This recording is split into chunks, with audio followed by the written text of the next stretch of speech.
प्रयागराज महाकुंभ में भगदड़ की घटना पर ज्योतिष पीठ के शंकराचार्य स्वामी विवेकानंद सरस्वती का क्या कहना है, इस बारे में उनसे बात करते हैं। महाराज जी, एक बहुत दुखद घटना हुई, क्या कहना है? अब बात यह है कि घटना इतनी सारी तैयारियों के बाद घटित हो गई।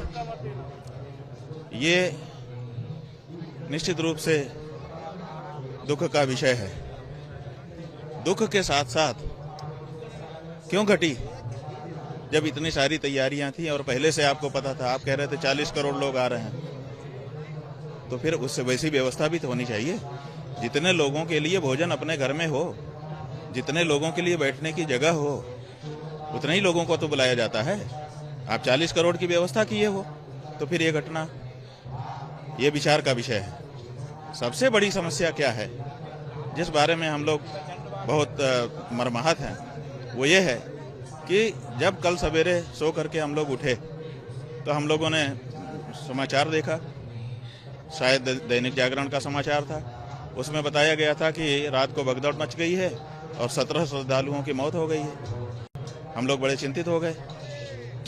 मौन हम लोग रहते हैं स्नान तक। हम लोगों ने सोचा अब क्या करें, कैसे करें। फिर पता चला कि सब नाव निरस्त कर दी गई है। जो हम लोगों के स्नान के लिए व्यवस्था बनाई गई थी, प्रशासन के द्वारा समाचार आया कि वो सब निरस्त कर दी गई है, अब कुछ नहीं हो सकता है। तो हमको लोगों को लगा कि घटना तो जो बताया गया सही है। फिर हम लोग प्रतीक्षा करते रहे। 10 बजे के करीब, 10 साढ़े 10 जो भी रहा हो समय, मुख्यमंत्री जी का बयान आया। मुख्यमंत्री जी ने कहा कि कुछ रात को भगदड़ हुई है, ऐसे घटना हो गई, कुछ लोग घायल हुए हैं, गंभीर रूप से घायल हुए हैं, और अफवाहों पर ध्यान न दें। फिर उनका ट्विटर आया। ट्विटर पर उन्होंने लिखा कि अफवाहों पर ध्यान न दें। पहले भी उनका एक ट्विटर आया था, उस पर भी सवेरे लिखा था कि अफवाहों पर ध्यान न दें। उससे पहले उनका एक ट्विटर आया था जिसपे उन्होंने मौनी अमावस्या की सबको बधाई दी थी। तो जब हम लोग सवेरे उठे तो अखबार कह रहा था कि रात को भगदड़ हुई है, कुछ लोगों की मृत्यु हो गई है। मुख्यमंत्री जी का जो ट्विटर है वो कह रहा था मौनी अमावस्या की बधाई।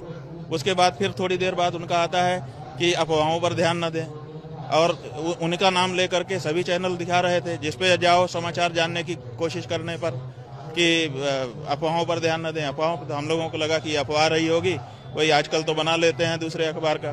फिर हम लोग जो है सोच रहे थे क्या करें।